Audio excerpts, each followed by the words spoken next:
219वीं गाथा हो गई थी ना, कि चलनी है, हैं?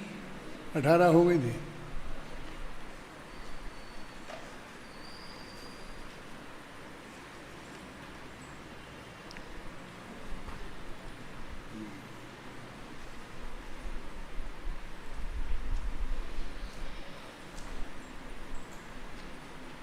पढ़ो 219वीं गाथा।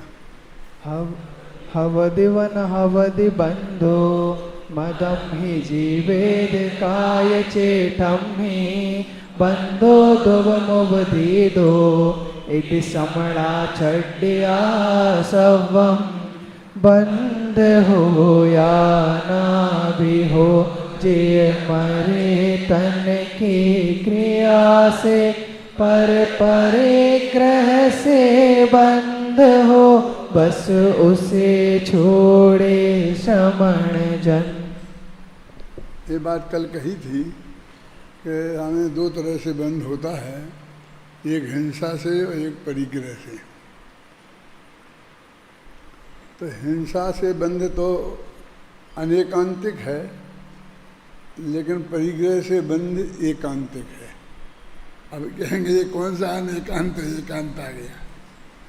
मने हिंसा से जीव मरे और ना भी मरे, और उससे बंध हो भी और ना भी हो, दो ही तरह से समझाया है ना।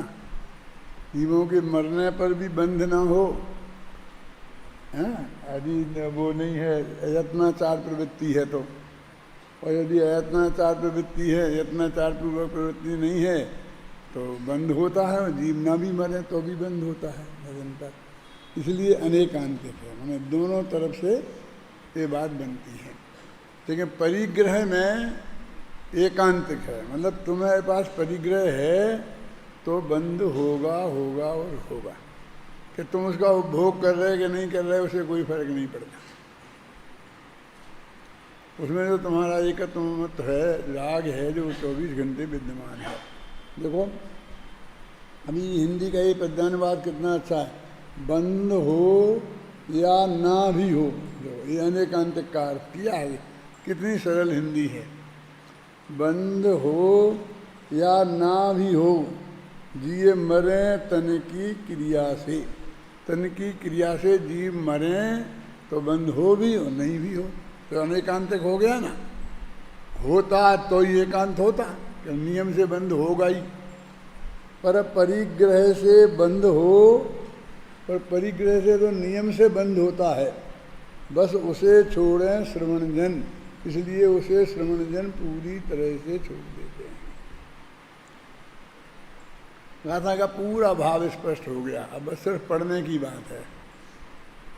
इसलिए मैं आपसे कह रहा था ना 19वीं गाथा हो गई है, ख्याल में ही ना। पढ़ते हैं चलो। काय चेष्टा पूर्वक जीवों के मरने पर बंद हो अथवा नहीं भी हो, किंतु उपधि माने परिग्रह से तो बंद होता ही है, इसलिए श्रमणों ने संपूर्ण परिग्रह को छोड़ा है। श्रमणों ने संपूर्ण परिग्रह को, श्रमणों माने अरहंतों ने लिखा है इसमें कोष्टक में, क्योंकि संपूर्ण परिग्रह तो उनने ही छोड़ा है।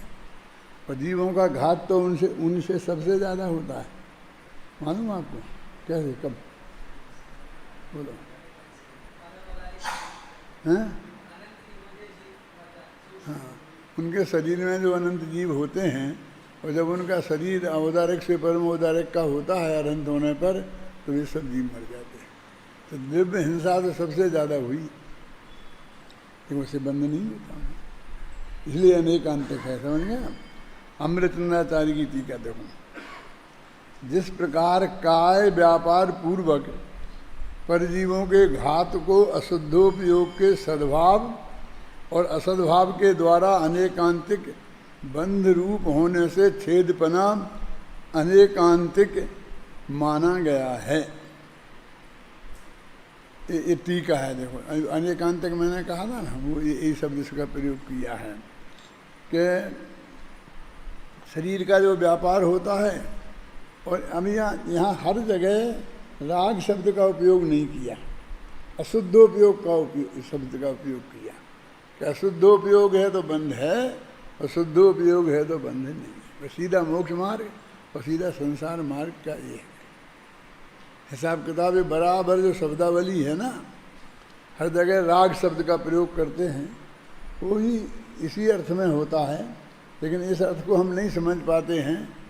राग को तो बहुत मोटी मोटी बातें समझते हैं, दुनियादारी की बातें, जो हम स्त्री पुत्र बाल बच्चों से राग करते हैं उसको ही राग समझते हैं। ये तो कहते हैं अशुद्धोपयोग है तो राग ही है, क्योंकि शुभ भाव होगा ना, शुभ भाव तो शुभ राग को बोलते हैं। शुभ भाव का दूसरा नाम शुभ राग है। और तीसरा नाम बताऊं ना, शुभ कसाय है। अब कसाय के साथ शुभ लगता है तो हमको एकदम हम चौंकते हैं, लेकिन है क्या बताओ अब।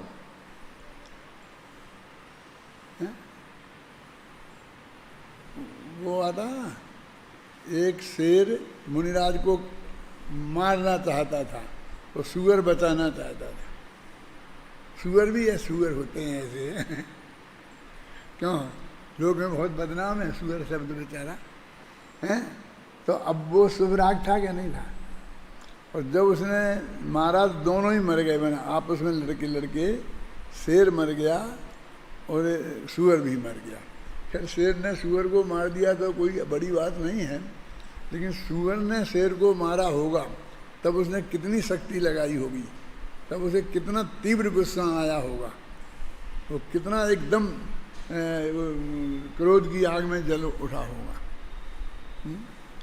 अब उसे उन्हें अपने स्वर्ग भेज दिया उसे, कितना तीव्र गुस्सा क्रोध किया। अब वो शुभ है क्या, नहीं है। अजनी लोग तो मानते ही हैं। आचार्य रामचंद्र शुक्ल ने नाम सुना, एक क्रोध नामक लेख लिखा है, उसमें ये लिखा है कुछ सात्विक क्रोध होता है,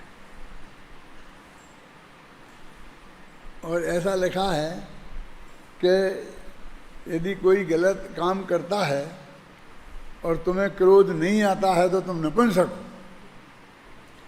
ऐसा तुम्हें सात्विक क्रोध आना ही चाहिए, उसका निषेध तुम्हें करना ही चाहिए। और अपने अखबारों में भी पढ़ते होगे कि वे तो पापी हैं ही जो पाप करते हैं, लेकिन वो तो चुप रहते हैं, क्यों, वे भी पापी हैं। ऐसा आता है कि नहीं आता। ये जैन धर्म की बात नहीं है, ये जैन धर्म के बिल्कुल विरुद्ध बात है। वो तो कहते तुम कर ही नहीं सकते, कोई कुछ कर नहीं करता। यदि हम ऐसे में उलझना शुरू कर देंगे तो हमें 1 मिनट का भी समय नहीं मिलेगा आत्मा के कल्याण के लिए। उसकी अहिंसा कहाँ तक, कल मैंने कहा था, उसकी अहिंसा तो और मेरे में नहीं हो, मेरे में अशुद्धोपयोग नहीं हो, मेरे में राग नहीं हो, मेरे में क्रोध पैदा नहीं हो, और वहाँ तक है। वो दूसरे को मार रहे हैं, उसमें मेरे को क्या लेना देना है, मैं कैसे हिंसक हो गया, है ना। और पाप करना भी जितना बड़ा पाप है, पाप को होते देखना भी उतना ही बड़ा पाप है। ये तो दुनिया वाले कहते हैं, क्या समझे ना। लेकिन मैंने तो कल बताया था ना, उदाहरण दिया था, जंगल में बैठे हैं मुनिराज और 24 घंटा एक दूसरे को मारते देख रहे हैं, क्या करें। फिर वो निरंतर शांत रह ही नहीं सकते हैं। और सबसे ज़्यादा तो अरहंत भगवान सब कुछ देख रहे हैं, और दुनिया में क्या नहीं हो रहा है। आप कहते हो हमें सब पता है, तुम्हें कितना पता है, तुम्हारी सब पता का हम सब जानते हैं, लेकिन अरहंत भगवान को तो सब पता है। पहले ये तो मानते को नहीं मानते हैं। इतना ही मान लो कि अरहंत भगवान को सब पता है। हम खुद मानते हैं मैं सब जानता हूँ। अरे वाह, यहीं कितने सर्वज्ञ बैठे हैं कि वे सब जानते हैं। क्या है? तुम क्या कर रहे हो मैं सब जानता हूँ, तुम क्या सोच रहे हो मैं सब जानता हूँ। यानी केवल ज्ञानी भी ये है, मन पर है ज्ञानी भी ये है, सब ये है।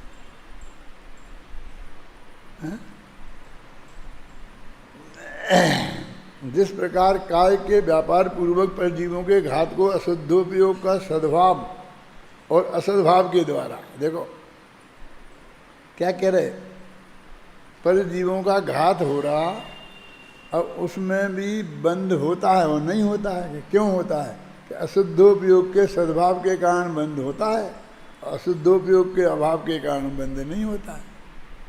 ये बहुत कठिन है समझना इस अर्थ में, क्योंकि अशुद्धोपयोग नहीं होगा तो शुद्धोपयोग होगा, तो शुद्धोपयोग के काल में भी बंद होता है ना। ये कहेंगे, ये कह रहे ना,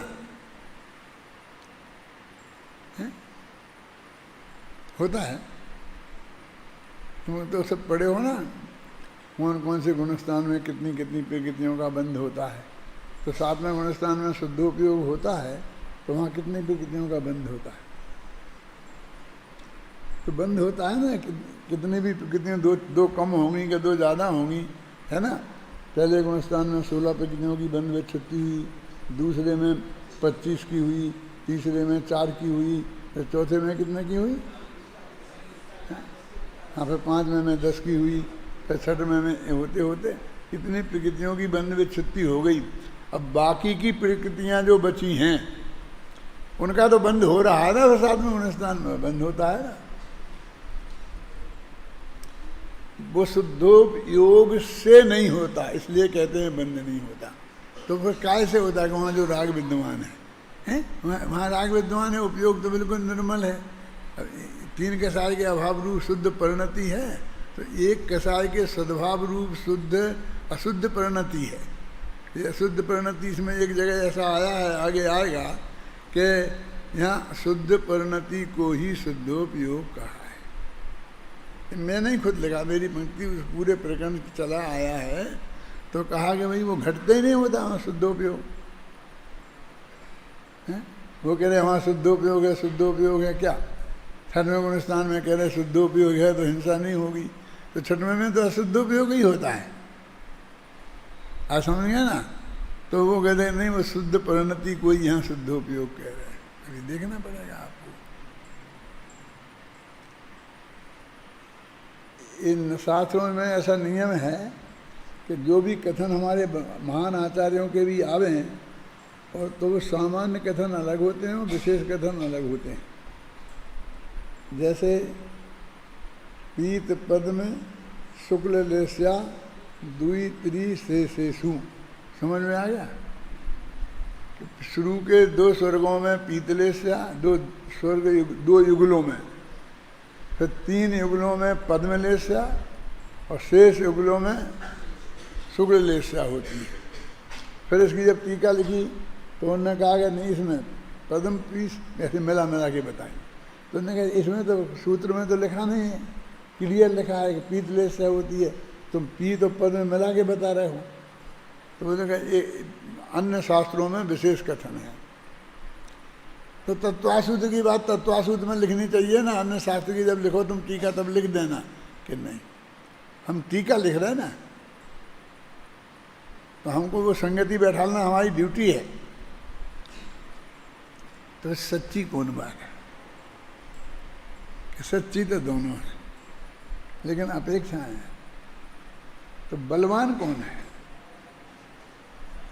मुझे हम आखिर निर्णय करना पड़ेगा। दोनों ही सच्ची हैं, लेकिन ज़्यादा बलवान कौन है, मतलब तो वहाँ लिखा सामान्य शास्त्र तो नूनम विशेषो बलवान भवे, और क्या सामान्य भविष्य। ये अर्थ में सोनगढ़ में कर रहा था, क्लास ले रहा था ना नए चक्र की, तो बहुत दंगा खड़ा हो गया था कि देखो देखो देखो ये सामान्य से विशेष को बलवान बता रहे। और वहाँ तो सामान्य माने त्रिकाली ध्रुव होता है और विशेष माने पर्याय होती है। तो पर्याय पर दृष्टि रखना नहीं चाहिए और सामान्य पर देखना चाहिए। अरे सामान्य के कितने अर्थ होते हैं, विशेष के कितने अर्थ होते हैं। और गुरुदेव को बहुत भड़का दिया लोगों ने जा कर के कि देखो साहब आप विराजे थे और वो इतना क्लियर ऐसा ऐसा बोल रहे थे, अब ऐसा नहीं मानते हैं, ये ऐसा मानते हैं, ऐसा मानते हैं। तो गुरुदेव ने मुझे बुलाया, मैं गया तो उन्होंने वो निकाली गाथा कौन सी 49वीं समय सार की, और उन्होंने कहा ये चित्त सामान्य में चैतन्य की सभी व्यक्तियां निमग्न हैं, इसका क्या अर्थ है, मुझसे पूछा। मैं समझा गुरुदेव को इस पंक्ति का अर्थ नहीं आता है, इसलिए मेरे से पूछेंगे ये तो मैं मान नहीं सकता क्या। और अभी ये इसका मुझसे क्यों पूछ रहे, इसमें कुछ ना कुछ विशिष्ट कारण है ना। और जब फिर मैंने कहा साहब मैं इसका मैं आपको कल बताऊंगा, तो उन्होंने कुछ नहीं कहा। लेकिन मैं गया तो चारों तरफ की हवा में अलग प्रकार की गंध आ रही थी। मैंने वातावरण में एक तनाव था, एकदम ऐसा लगा कि आज ना मालूम क्या विस्फोट होने वाला है, क्या समझ में आया ना। तो मैंने धीरे पता किया कि भाई ऐसा ऐसा है, गुरुदेव को ये भड़काया गया है कि तुम ये मानते हो पर्याय सामान्य से विशेष को बलवान मानते हो। और ये गुरुदेव ने तो मेरे से वो अर्थ पूछा था। फिर मैं दूसरे दिन गया तो मैंने वो अर्थ नहीं बताया, उसका कोई अर्थ नहीं बताया। मैंने कहा साहब वो जो सामान्य का अर्थ है वो है ना, मोक्षमार्ग प्रकाशक में कोट किया है, सामान्य शाश्वतो भूषण विशेषो बलवान भवेत्, और उसका ये अर्थ है। मैंने पूरा उन्हें गुरुदेव ने को बताया, सुन लिया उन्होंने, शांति से कहा ठीक है। मैंने कहा वो कहनी हो गया वो हो गया। उसको उनने फिर उसकी बात उठाई ही नहीं कि न्याय शास्त्र में सामान्य कथन से विशेष कथन को बलवान माना जाता है। आत्मा के अनुभव में विशेष से सामान्य को बलवान माना जाता है। क्योंकि इसमें सिमटना है और उसमें फैलना है। समझ में नहीं आया? तुम्हारे दो हैं, तत्व प्रचार और आत्मानुभूति, दो उद्देश्य है ना। आत्मानुभूति सिमटने का काम है और तत्व प्रचार फैलने का काम। समझ में आ रहा समझ में कि नहीं? तब तत्व प्रचार की बात करेंगे तो हम सारी दुनिया में फैलेंगे, गांव में जाना, एक को भी नहीं छोड़ना। हिंदुस्तान पूरा हो जाए तो विदेश पड़े हैं, अभी इतना है, जितने में तुम फैल सकते हो फैलो, ये तत्व प्रचार। और आत्मानुभूति जितने समझ सकते हो समझो। दिव्यान योग का जो तत्व का जो सामान्य है वो सिमटने का वाला सामान्य है, और ये जो सामान्य है ये फैलने वाला सामान्य है। तो सामान्य विशेष के रूप में तो फैलेगा। ज्ञान ये सामान्य है, और मत ज्ञान, शुद्ध ज्ञान, अमत ज्ञान, मन प्रदय ज्ञान ये विशेष है। तो उसकी डिटेल में जाएंगे तो मत ज्ञान 336 प्रकार का, और फिर सारे भेदों में जाएंगे फिर बस ना।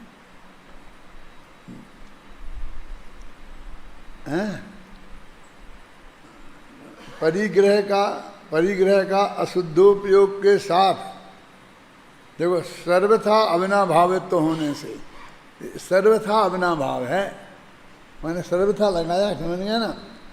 एकांतिक अशुद्धोपयोग के सद्भाव के कारण मान नियम से अशुद्धोपयोग होगा ही। परिग्रह को एकांतिक बंध रूप है, इसलिए परिग्रह को छेदपना एकांतिक ही है। परिग्रह है तो छेद है ही है। अभी देखो आप समझ लो। अब परिग्रह की बात करेंगे तो फिर कहेंगे मूर्छा परिग्रह,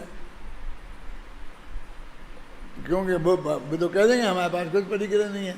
APC कमंडल तो हमारी शास्त्र की आज्ञा के अनुसार हमें रखने का अधिकार है, और बाकी हमारे पास क्या है परिग्रह? हमारे बैंक में हमारे साइन भी नहीं है ना, पासबुक, समझ गए ना। बस इतनी सी बात है कि जब लोग जिनको साइन का अधिकार है ना, तो मेरे से पूछ के साइन करते हैं। है कुछ के नहीं है? हैं? पूरे ही अधिकार है कि नहीं है? बोलो क्या है? परिग्रह माने क्या? उसमें तेरा जो ममत्व परिणाम है, तेरे को जो ये भाव आता है अभी कितना है बैंक के खाते में, कितना है, क्या करना, कैसे करना, इसको क्या बनाना, यहाँ ये बनाना, यहाँ ये नहीं बनाना। वो तो ऐसा है ना कि मैंने जब मैं गृहस्थ था ना, तब मैंने इंजीनियरिंग पढ़ी थी और मैंने बहुत मकान बनाए थे, तो वो मुझे थोड़ा सा उसका ज्ञान है ना, तो फिर मंदिर का क्यों गड़बड़ हो जाए, खराब ना हो जाए, इसलिए थोड़ा मैंने बता दिया था। क्यों? कहते कि अभी आग लगा दो उस ज्ञान में, भूल जाओ बिल्कुल तुम। क्या इंजीनियरिंग का ज्ञान, कितना सरिया लगाना चाहिए, कितना सीमेंट में क्या डालना चाहिए, अब तुम दिमाग में से बिल्कुल भूल जाओ, नहीं तो वो आत्मा नहीं आएगा। मैं इंजीनियर हूँ ये भूल जा। विनोबा भावे जैसे आदमी ने, मालूम गांधी जी तो 3rd डिविजनल थे, मैं जानते हो आप, और विनोबा भावे टॉपर्स थे, यूनिवर्सिटी टॉपर्स शुरू से अंत तक, हर साल टॉप, हर साल टॉप, हर साल टॉप। तो सारे सर्टिफिकेट इकट्ठे हो गए। फिर उन्होंने सारे सर्टिफिकेटों को जब पढ़ाई बंद की तो उनको मिट्टी का तेल डाल के घर में और आग लगा दी। तो उनकी माँ ने कहा ये क्या किया तूने, इतनी मेहनत कर कर के ये सर्टिफिकेट प्राप्त किए और अब तूने इन्हें आग लगा दी, क्यों लगा दी? उन्होंने कहा कि इस सर्टिफिकेटों से मुझे क्या मिलेगा, बढ़िया से बढ़िया नौकरी, गवर्नमेंट की नौकरी, जहाँ भी दिखाऊंगा ये सर्टिफिकेट समझे मुझे मिलेगी सबसे बड़ी नौकरी, और मुझे नौकरी करना नहीं। ये नौकरी दिलाने वाले सर्टिफिकेट है ना, नौकरी माने गुलामी, गुलामी दिलाने वाले सर्टिफिकेट है ना, ये मुझे नहीं चाहिए। तो तूने लिए क्यों? पहले जोड़ा और अब जलाता है कि लिए तो इसलिए थे कि मैट्रिक का सर्टिफिकेट नहीं लेता तो इंटर में नहीं बैठ सकता था, इंटर का नहीं लेता तो बीए में नहीं बैठ सकता था, बीए का नहीं लेता तो एमए में नहीं बैठ सकता था, एमए का नहीं लेता तो पीएचडी नहीं कर सकता था। अगली पढ़ाई करने के लिए पिछला सर्टिफिकेट जरूरी था। यदि बढ़िया से बढ़िया सर्टिफिकेट गोल्ड मेडलिस्ट का नहीं लेता तो अच्छे कॉलेज में एडमिशन नहीं मिलता, तो अच्छे प्रोफेसरों से पढ़ने को नहीं मिलता। अभी तक इनकी उपयोगिता थी क्योंकि पढ़ाई पढ़नी थी, और ये पढ़ाई पढ़ाने वाले जो लोग हैं वो उनका ये नियम है कि ये पुराना सर्टिफिकेट बताओ तो आगे भर्ती करें, हम क्या करें। इसलिए ये सब इकट्ठे किए थे, और अब इससे जो मिलने वाला है वो मुझे नहीं चाहिए। तो मुनिराज ने भी छोड़ा है ना सब, चक्रवर्तित्व भी जो भी उनके पास था सब पूरा परिग्रह छोड़ के आए हैं ना। क्यों? तो विनोबा भावे सर्टिफिकेट जला सकते हैं और तुम अभी तक इंजीनियर बने हुए हो, तुम अभी तक डॉक्टर बने हुए हो। ऐसे तो कई तो अभी श्वेतांबरों के तो करते ही हैं, और दिगंबरों के भी पीएचडी करते हैं, महाराज हो गए वो पीएचडी करते हैं। तो उसके लिए वो एमए का सर्टिफिकेट अपने पास रखते होंगे ना, बताते होंगे ना पोस्ट ग्रेजुएट का, नहीं तो रजिस्ट्रेशन कैसे हो?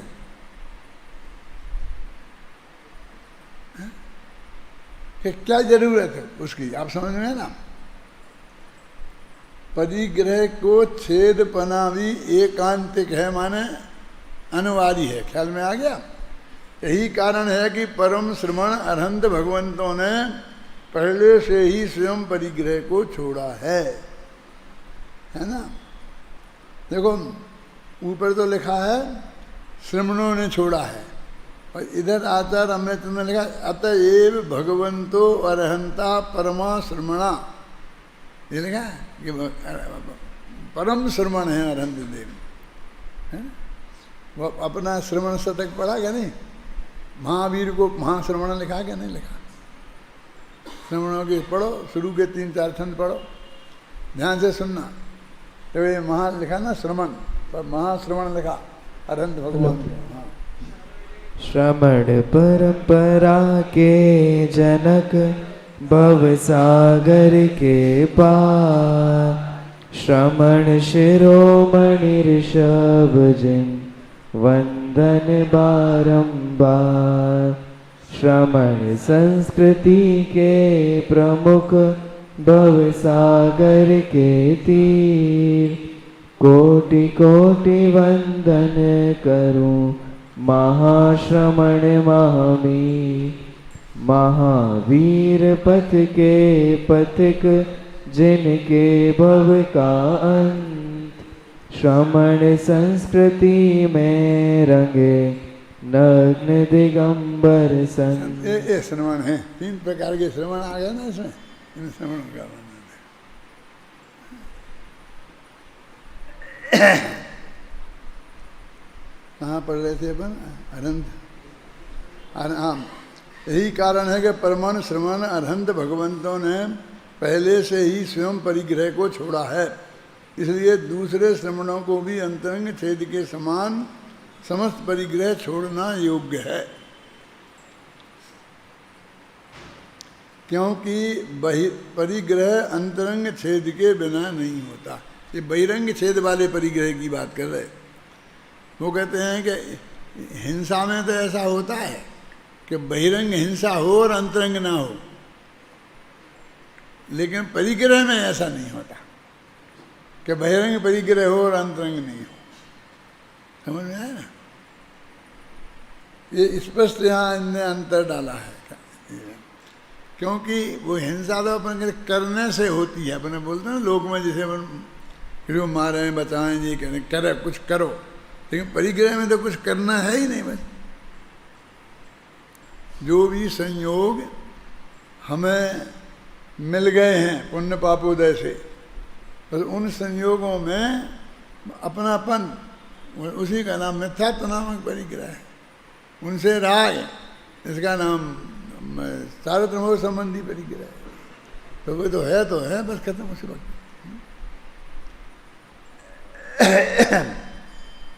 उक्त संपूर्ण कथन का सार यह है कि मारने के भाव के बिना काया के निमित्त से जीवों का घात तो हो सकता है।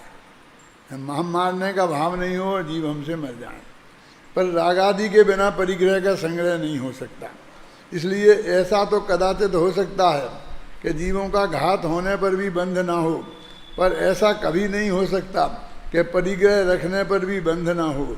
इसलिए सबसे पहले संपूर्ण परिग्रह को पूर्णता त्याग देना चाहिए। हो गया सबको अत्यंत स्पष्ट? माताओं बहनों को भी पूछ लूं? नहीं पूछूंगा, घबरा नहीं, मुझे तो आगे बढ़ना है। चलो आगे बढ़। इसके बाद तत्व प्रदीप का टीका में आचार्य अमृतचंद्र देव ने एक छंद लिखते हैं, वो छंद अपन पढ़ चुके हैं, है ना, जिसमें वे कहते हैं कि इस संबंध में जो कुछ कहा जा सकता था मैंने सब कुछ कह दिया। जो हिंसा अहिंसा के बारे में, बंद के बारे में जो उन्हें कहना था वो कहते मैंने सब कुछ कह दिया। पढ़ो वही छंद।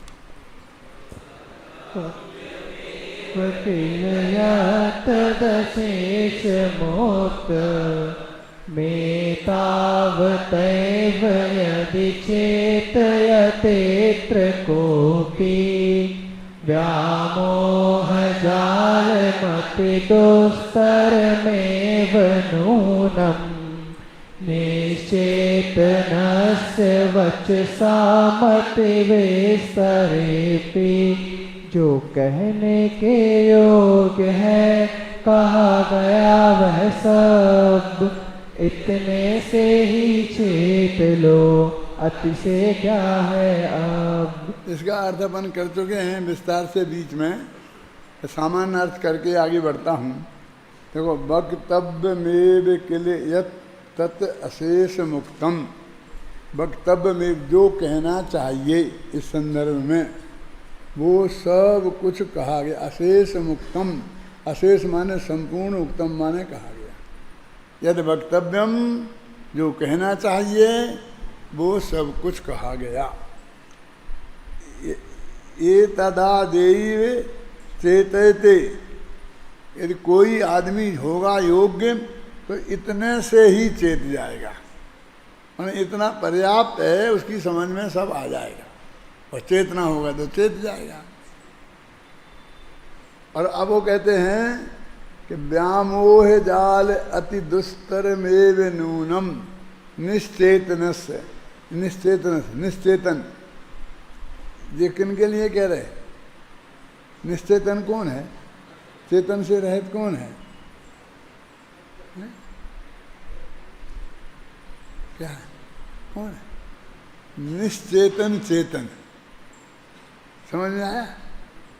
जो लोग बिल्कुल मूर्ख हैं, मैंने बिल्कुल निश्चेतन है, निश्चेतन जैसे हैं, अचेतन जैसे हैं, ऐसे मूर्खों को का मोह व्यामोह का जाल इतना दुस्तर है, अति दुस्तर, यानी बहुत मुश्किल से उसे तोड़ा जा सकता है, हैं? जो अचेतन से, जो जड़ जैसे हैं, अपन कहते हैं ना मूर्खों के जड़ है ये, तो बिल्कुल ये जड़ जैसे जो हैं, उनके इस मोह के जाल को भैया हम नहीं, उसका पार हम नहीं पा सकते।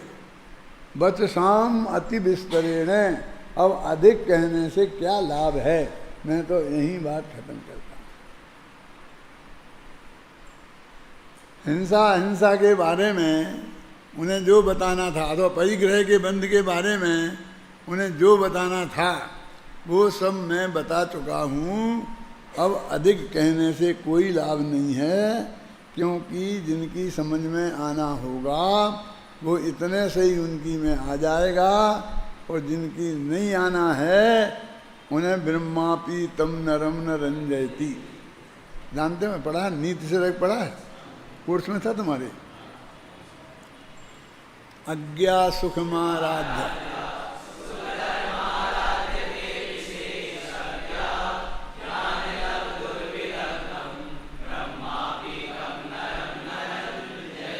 तम नरम न रंजयति। कहते हैं अज्ञा सुखमाराध्य, अज्ञानियों को बहुत आसानी से समझाया जा सकता है। देखो क्या कह रहे, यहाँ तो उल्टा कह रहे कि जो बिल्कुल अज्ञानी, ये अज्ञानी माने जो जानते नहीं हैं, ये अज्ञानी। जो बिल्कुल जानते नहीं हैं तो वे मानते हैं, जो उनसे कहोगे वो मानेंगे। क्यों? अज्ञा सुखमाराध्या, अज्ञ लोगों को सुखम माने आसानी से, आराध्या माने समझाया जा सकता है। आराध्या माने समझाया जा सकता है, होता है कि नहीं है? अज्ञा सुख माराध्या, और कहते सुखतर माराध्य तो विशेषज्ञ, और जो विशेषज्ञ हैं उन्हें और ज़्यादा आसानी से समझाया जा सकता है। क्यों? उन्हें तो इशारे से कहेंगे तो उनकी समझ में आ जाएगा, एक प्रमाण बताएंगे तो उनकी समझ में आ जाएगा। सर्वज्ञ को मानते हो तुम? इतना कहेंगे तो कहें हाँ हाँ हमारी समझ में आ गया। कि सर्वज्ञ को मानेंगे तो भविष्य को भी जानने वाला मानेंगे, तो उसे सब पर्याय भी निश्चित हैं, आ जाएगी उसकी समझ में।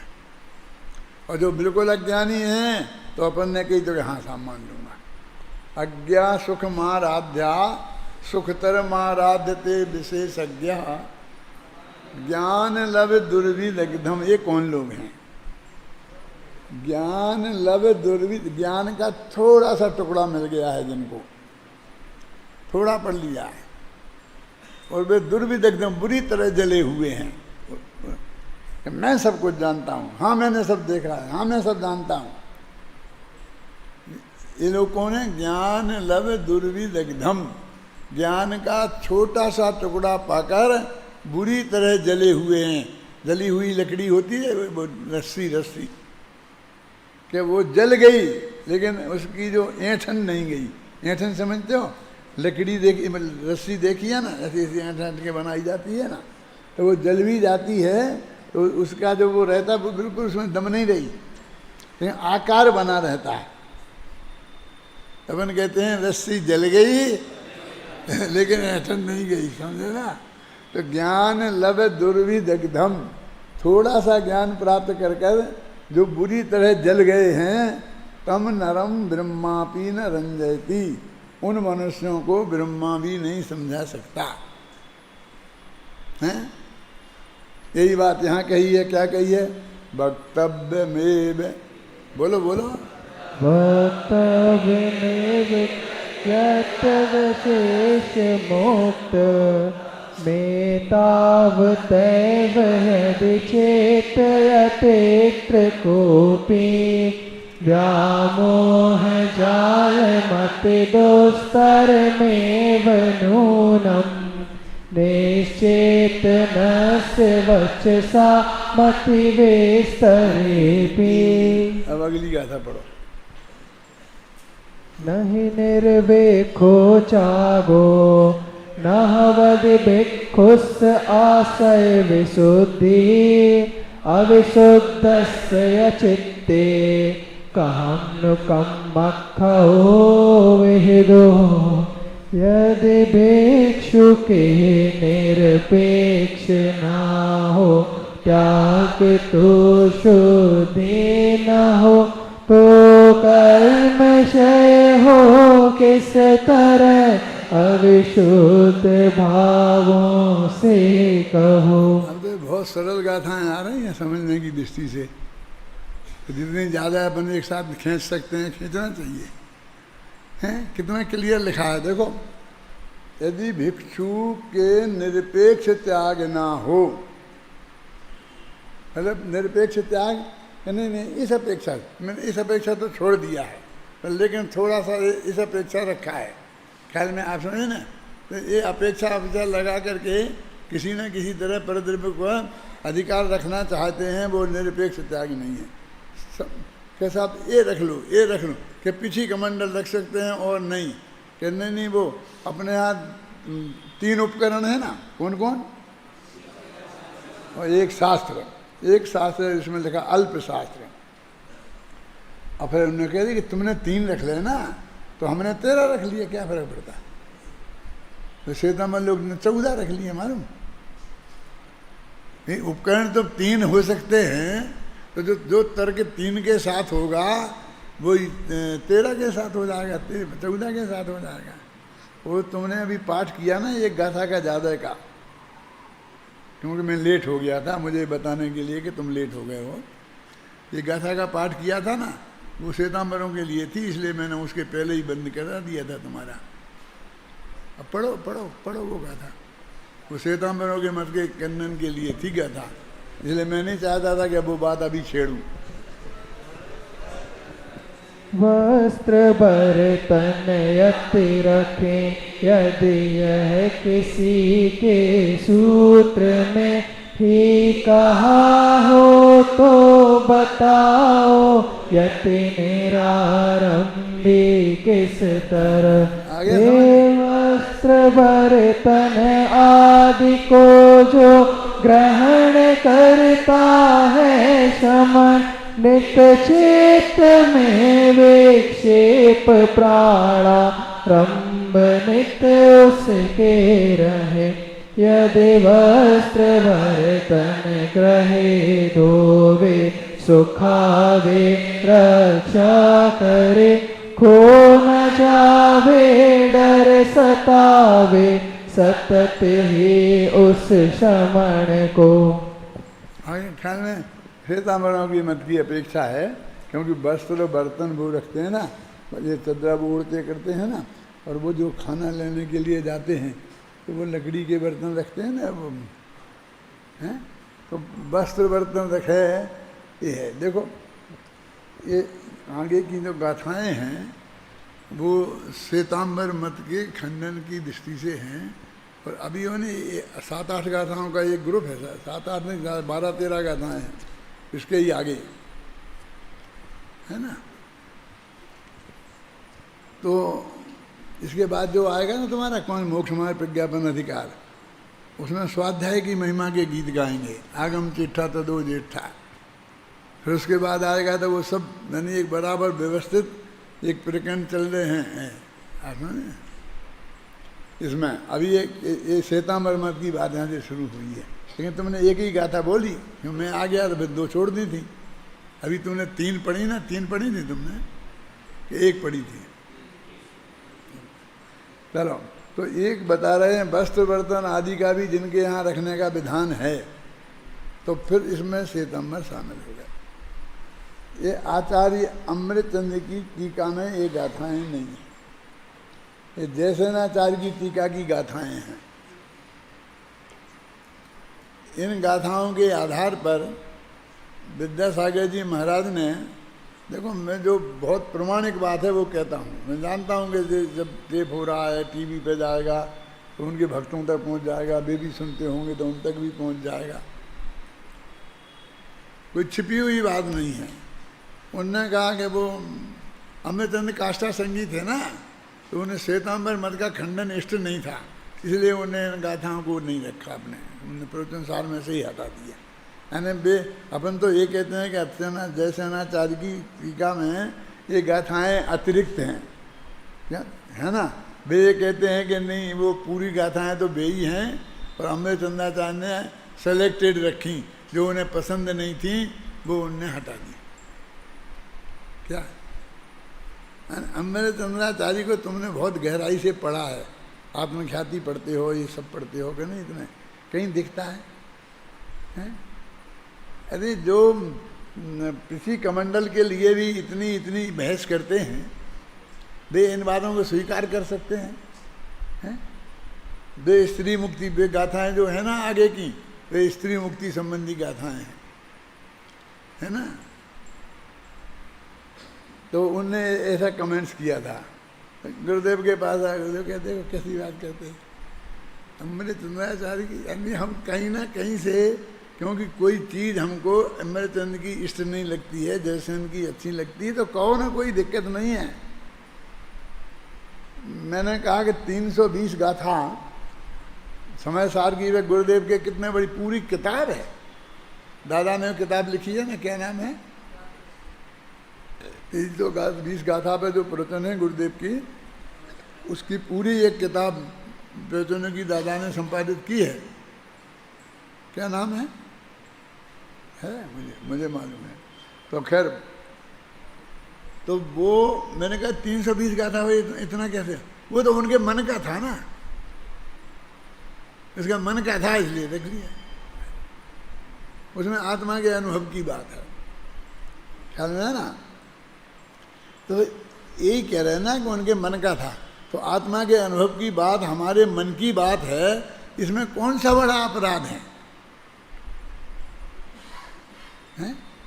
अच्छी बात है ना कि उसे हमने विस्तार में दिया। अब ऐसा दिगंबरों में कौन है जो स्त्री से मुक्ति मानता है, सवस्त्र मुक्ति मानता है, अपने कपड़े पहनों को साधु मानता है? तो कहते हो ये खुद को कपड़े पहने पहने साधु मनवाना चाहते हैं, इसलिए वस्त्र बर्तन का निषेध करने वाली गाथा अमृतचंद ने हटा दी, तो इन्हें भी अच्छी लगी। ये सब चर्चा हुई है सोनगढ़ में, हमारे सब होती थी ना। तो तुम विद्वान बनने वाले हो, तुम्हें थोड़ी जानकारी रहे, कोई नुकसान वाली बात नहीं है, किसी की भलाई बुराई के लिए नहीं कह रहा हूं मैं कुछ भी, हैं? देखो अपन निरपेक्ष त्याग की बात हो गई ना। टीका, जिस प्रकार छिलके के सद्भाव में चावलों में पाई जाने वाली लालमा रूप अशुद्धता, एक शब्द का मुझे बताना कहना था, वो रह गया मैं,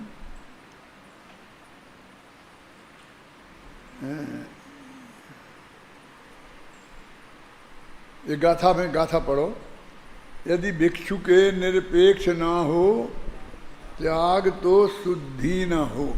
ये शुद्धि का अर्थ है शुद्धोपयोग। ये अर्थ मुझे बताना था, वो निकल गया नहीं, सुने ना। निरपेक्ष त्याग नहीं होगा तो शुद्धोपयोग नहीं होगा। तो कर्म क्षय हो किस तरह? अब शुद्ध भावों से बना शुद्धोपयोग की स्थिति में कर्म का क्षय कैसे होगा? ये शुद्धि शब्द यहाँ शुद्धोपयोग के अर्थ में है, और अशुद्धि माने अशुद्धोपयोग के अर्थ में है। आगे आएगा, इसमें से समझ में आ जाएगा। देखो, जिस प्रकार छिदके के सद्भाव में, एक एक शब्द का ध्यान रखना चाहिए अपन को, समझे ना। पाई जाने वाली लालमा रूप अशुद्धता को नहीं हटाया जा सकता, उसी प्रकार बहिरंग परिग्रह के सद्भाव में अशुद्धोपयोग रूप अंतरंग छेद का परिहार संभव नहीं है, और अंतरंग छेद के सद्भाव में शुद्धोपयोग से प्राप्त होने वाले केवल ज्ञान की प्राप्ति नहीं हो सकती। ये आ गया ना, शुद्ध कहते हैं शुद्धोपयोग। इससे ऐसा कहा गया कि अशुद्धोपयोग रूप अंतरंग छेद के निषेध रूप प्रयोजन को ध्यान में रखकर किया जाने वाला परिग्रह का निषेध एक प्रकार से अंतरंग छेद का ही निषेध है, माने अशुद्धोपयोग का निषेध है। हम जो परिग्रह को मना कर रहे हैं तो अशुद्धोपयोग का निषेध है। इसके बारे में भी एक बात बता दें, विद्यासागर जी ने जो कही वो बात बताना चाहता हूँ कि कहते हैं अशुद्धोपयोग तो सातवें ही गुण स्थान से होता है। क्यों ये लिखा ना कि पूरा परिग्रह त्यागे बिना शुद्धि नहीं होगी, शुद्धोपयोग नहीं होगा, और शुद्धोपयोग नहीं होगा तो केवल ज्ञान नहीं होगा, कोई मोक्ष नहीं होगा। इसलिए चौथे पांचवें गुण स्थान में शुद्धोपयोग नहीं होता। ये है, निकालो इसमें से।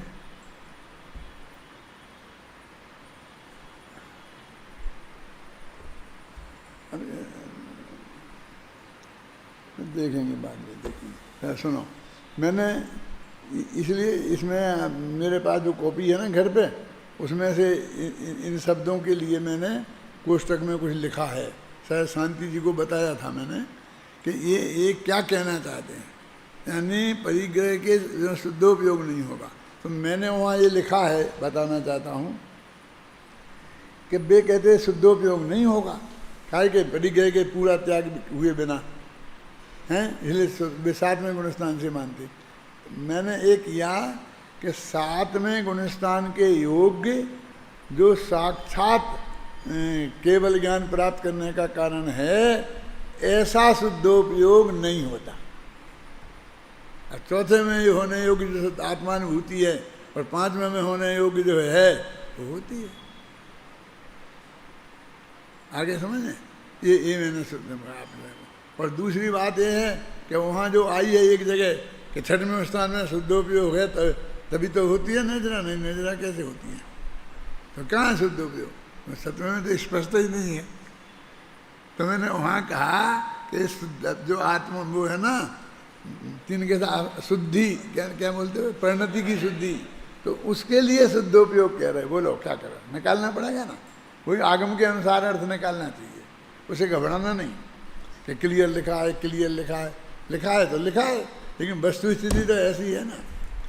ये इसलिए तुम्हें जानना जरूरी है कि जब उनका ऐसा चिंतन है विद्यासागर जी महाराज का, तो उनके भक्तों में भी आई होगी जो शुद्ध स्वाध्यायी लोग होंगे, तो कल ही तुम्हारे सामने बात आ सकती है, तो तुम्हारा माथा चकराएगा कि हमको तो ये बताया था, हमें तो ये बता ही नहीं, इसमें तो साफ लिखा, इसमें तो साफ लिखा, निशान लगे ना, हाँ दे बजे ये बता, पढ़ के देख, निशान लगा, मैंने लिखे था घर पे।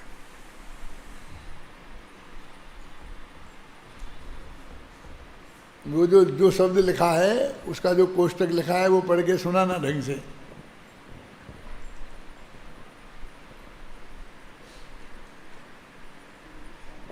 आप सबकी समझ में आता है ना कि मेरी मेहनत बेकार है? हाँ, पढ़ो। प्रवचन सार मूल ग्रंथ पेज नंबर 423, आचार्य जयसेन के कथन में कुछ लिखा है, तो अपन शुरू से पढ़ेंगे। आचार्य जयसेन इस गाथा के तात्पर्य को स्पष्ट करते हुए तात्पर्य वृत्ति टीका में लिखते हैं, इससे यह कहा गया है कि जिस प्रकार बाह्य में छिलके का सद्भाव होने पर चावल के अंदर की शुद्धि होना संभव नहीं है, उसी प्रकार बाह्य परिग्रह की इच्छा, और यहाँ इच्छा का अर्थ करते हुए दादा ने मूर्छा लिखा है, एकत्व और ममत्व लिखा है।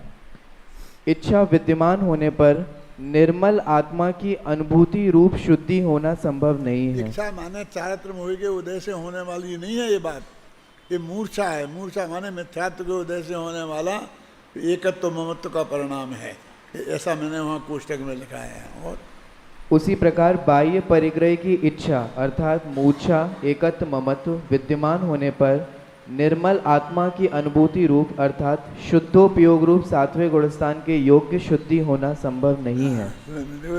आत्मानुभूति संभव नहीं है, ऐसा नहीं। आत्मानुभूति माने सातवें गुणस्थान के योग्य शुद्धोपयोग नहीं होता, तो वो इस अर्थ में है ये बात। और वो उनने कि शुद्धोपयोग ही नहीं होता, इस अर्थ में उस बात को ले लिया। सामने वाले भी गहराई से पढ़ते हैं, ऐसी बात नहीं है कि तुम ही पढ़ते हो। और वो अच्छी बात है, क्योंकि यदि वो पढ़ते हैं तो हम अपनी बात अच्छी तरह समझा सकते हैं किसी को, और नहीं पढ़ें तो फिर वो सुखतर माराध्यते विशेषज्ञ हो गए ना, हैं? नहीं पढ़े तो फिर वो तीसरे नंबर में चले जाते हैं, अज्ञ तो हैं नहीं, हैं? और विशेषज्ञ नहीं हैं, तो फिर कौन तीसरे कौन हो गए? ज्ञान लव दुर्भिदग्धम, ज्ञान थोड़ा प्राप्त कर लिया और फिर बस हम सब समझते हैं, हम सब समझते हैं, इस मूड में आ गए बस। हाँ, तो अभी अपन वहाँ पढ़ते हैं, कहाँ है भाई अपना? निरपेक्ष त्याग नहीं है ना। जिस प्रकार छिलके के सद्भाव में चावलों में पाई जाने वाली लालमा रूप अशुद्धता को नहीं हटाया जा सकता, उसी प्रकार बहिरंग परिग्रह के सद्भाव में अशुद्धोपयोग रूप अंतरंग छेद का परिहार संभव नहीं है। क्लियर लिखा ना, अशुद्धोपयोग रूप, और अंतरंग छेद के सद्भाव में शुद्धोपयोग से प्राप्त होने वाले केवल ज्ञान की प्राप्ति नहीं हो सकती। इससे ऐसा कहा गया है कि अशुद्धोपयोग रूप अंतरंग छेद के निषेध रूप प्रयोजन को ध्यान में रखकर किया जाने वाला परिग्रह का निषेध एक प्रकार से छेद का ही निषेध है। हम तुमसे कह रहे परिग्रह नहीं रखना, तो तुम्हें रुपया पैसा दिखता है, मकान जायदाद दिखते हैं, ये परिग्रह है, ये समझना ही नहीं आता क्या? आचार्य जैसे ने इस गाथा का तात्पर्य स्पष्ट करते हुए तात्पर्य वृत्ति टीका में लिखते हैं, इससे यह कहा गया है कि जिस प्रकार बाह्य में छिलके का सद्भाव होने पर चावल के अंदर की शुद्धि होना संभव नहीं है, उसी प्रकार बाह्य परिग्रह की इच्छा विद्यमान होने पर निर्मल आत्मा की अनुभूति रूप शुद्धि माने शुद्धोपयोग होना संभव नहीं है। यदि विशिष्ट वैराग्य पूर्वक परिग्रह का त्याग होता है तो चित्त की शुद्धि भी होती है, परंतु प्रसिद्धि पूजा प्रतिष्ठा के लाभ की दृष्टि से त्याग करने पर चित्त की शुद्धि नहीं होती।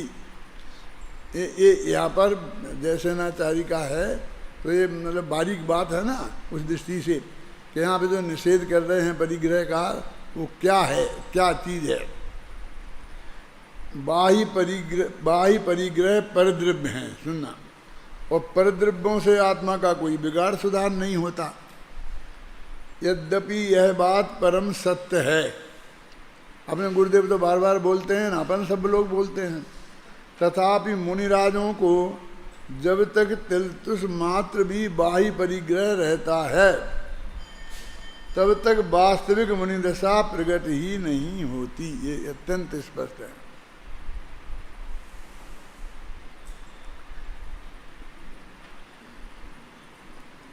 इंदौर की घटना है, जब मैं यहाँ जयपुर नहीं आया था, इंदौर में ही था, तो वहाँ एक मुनिराज पधारे, उसी मंदिर में जहाँ मैं प्रवचन करता था वो रुके थे।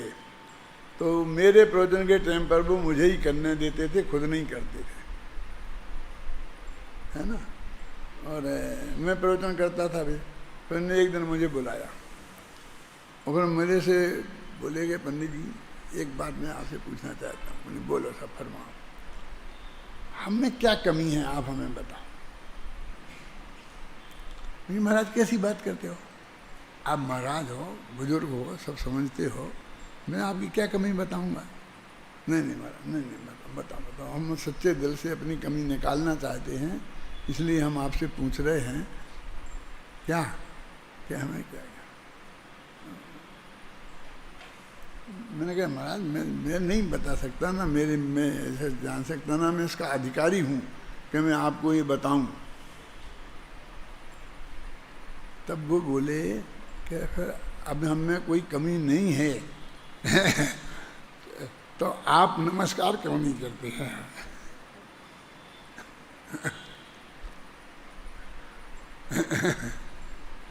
क्या।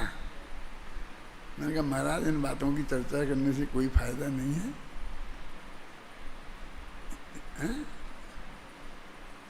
इस बात के कोई लाभ नहीं है। जो अपना जिसको जो करना है करने दो, आपको क्या करना है, आप तो अपने हिसाब से वो है वो करो। अन्नी ने फिर बहुत आग्रह किया मेरे से, बोले बेटा तुम मेरे बेटे जैसे हो, क्योंकि मैं तुम्हारी उम्र का था। जब मैं यहाँ आया था जयपुर में तब मैं 30 वर्ष का था, तो उस वक्त 29 का होऊंगा, बस 29-30 का होऊंगा।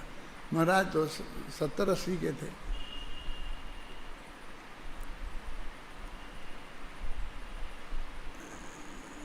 बोले हमें क्या है कमी, हमें आप बताओ। मैंने कहा आपको जो तीव्र विकल्प आ रहा है ना मेरे से पूछने, ये क्या है?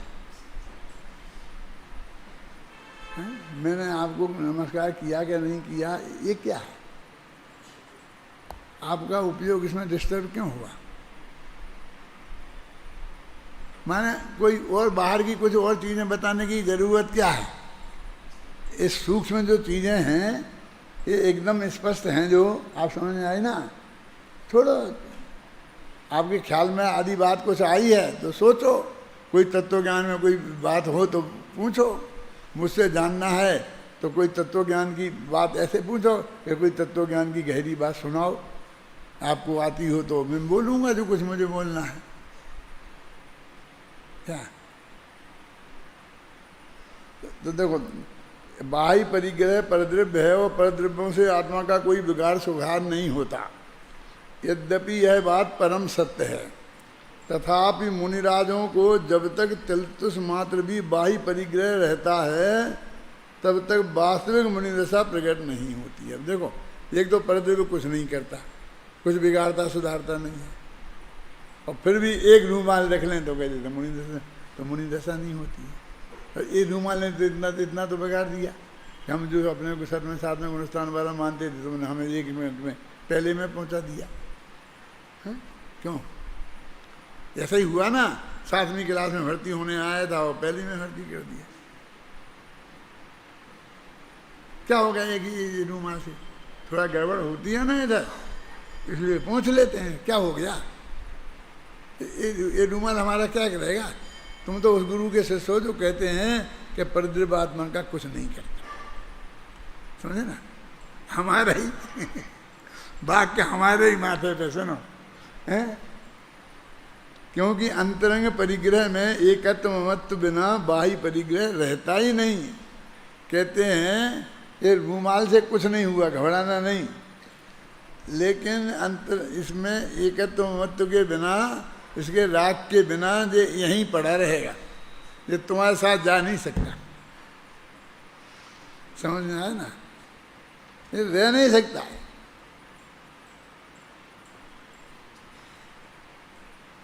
माने कोई भी चीज़ हमको हमारी रहे तो उसे हमें अपने साथ रखने के लिए, उसे वो तो जड़ है ना, हमें रखना पड़ता है ना उसे।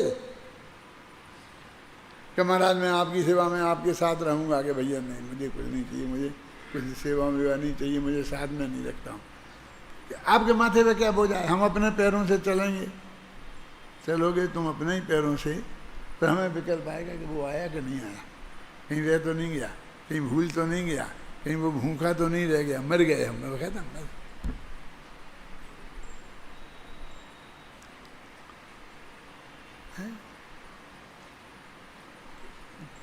बाबू भाई ने अभय कुमार जी को अपना सेक्रेटरी के रूप में रखा था जब विद्यालय शुरू नहीं हुआ था, और वो विद्यालय में आए नहीं थे तो उन्हें रखा था। तो 2-3 महीना वो रहे। अपना विद्यालय खुल गया फिर भी वो उनके सेक्रेटरी बन के रहे, वहाँ पढ़ने नहीं आए। विद्यालय खुल गया था जुलाई में, और वे आए अक्टूबर में। 2-3 महीना उनके सेक्रेटरी बन के रहे। तो मेरे से बाबू भाई ने कहा कि पंडित जी आप इसको अपने विद्यालय में भर्ती कर लो और इसे आप पढ़ाओ। क्यों? नहीं, आपको बहुत ज़रूरत है, आपकी तबीयत ठीक नहीं रहती है, आप इतने घूमते हो, इतनी चिट्ठियाँ लिखते हो, तो ये करेंगे आपका सहयोग। बोले हो गया ना 3 महीने? नहीं, क्या हो गया? बोले ये मेरी चिंता नहीं रखते हैं, मुझे इनकी चिंता रखनी पड़ती है। ये बोलता हूँ, ये गद्दी पे बोल रहा हूँ। मुझे ये देखना पड़ता है कि वो अभय जी ने खाना खाया कि नहीं खाया, वो आए कि नहीं आए, फिर क्या हुआ कि नहीं हुआ, तो एक कोई काम बता दूं तो 3 दफ़े पूछना पड़ता है कि वो हुआ कि नहीं हुआ, इतने में तो मैं ही कर लेता।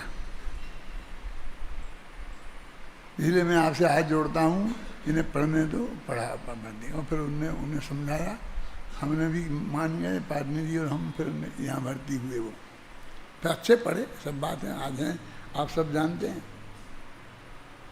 माने मैं ये कह रहा हूँ कि वो तो उल्टा भारभूत हो जाता है कि तुमने इतनी कह दी कि मैं आपके साथ रहूँगा, और मैंने कह दी हाँ बेटा रहना, गए काम से।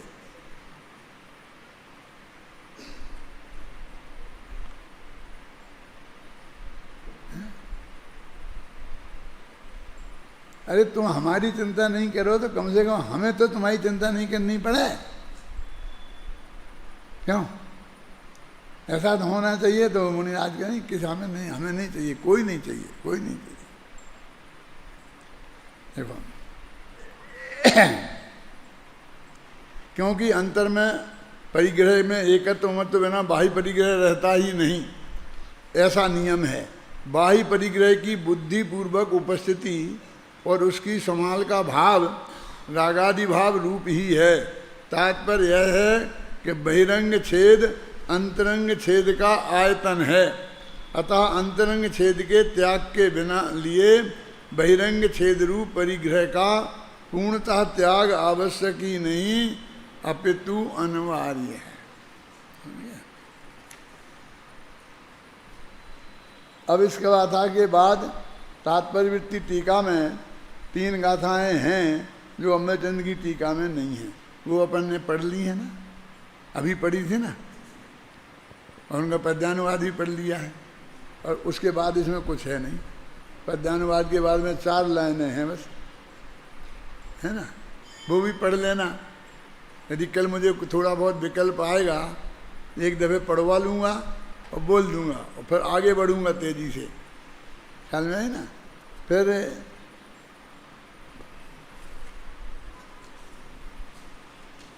कल अपन 24 गाथा तक पहुँचेंगे, है ना। ये श्वेतांबर मत वाली गाथाएँ मैं परसों तक निपटा देना चाहता हूँ। क्या ये वहाँ तक जाओ, ये श्वेतांबर मत की गाथाएँ हैं ना, इन्हें पढ़ के आना अच्छी तरह से, इनका अर्थ सब पढ़ के आना। इसमें मैं ज़्यादा समय नहीं लगाना चाहता हूँ। मैंने 224 तक निपटा दूंगा, फिर 25 के बाद फिर बाद में जब आएंगे तब देखेंगे। इतना तुम कम से कम अच्छी तरह पढ़ के आओ। अभी अपने पास 2 दिन है ना, कल और परसों, उसमें मैं ये पढ़ के आऊँगा। मैं भी पढ़ के आऊँगा, और नहीं भी देखूँगा तो मैं आपको सब जो मुझे बताना है वो बता दूँगा।